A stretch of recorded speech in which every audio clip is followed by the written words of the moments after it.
Kita beralih ke informasi lainnya pemirsa. Dalam sepekan Kabupaten Jember, Jawa Timur terus dilanda angin kencang dan hujan deras dengan intensitas cukup tinggi. Sebuah rumah kembali dilaporkan ambruk akibat diterpa angin kencang dan hujan deras yang terjadi pada Selasa malam. Data dari Badan Penanggulangan Bencana Daerah BPBD Kabupaten Jember, Jawa Timur, sebanyak 20 rumah rusak berat akibat angin puting beliung atau angin kencang dan hujan deras. Saat peristiwa terjadi, pemilik rumah Dasa Prasetyo sedang tidak berada di rumah karena berjualan bakso keliling. Hanya sang istri yang berhasil lari dari reruntuhan bangunan.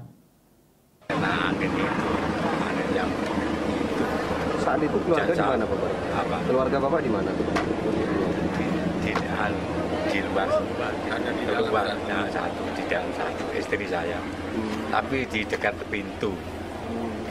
Terus lari ke.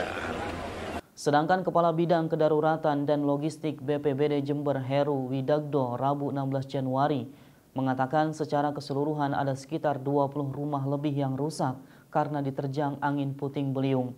Baik kategori rusak berat, sedang dan ringan, namun tidak ada korban jiwa dalam kejadian tersebut.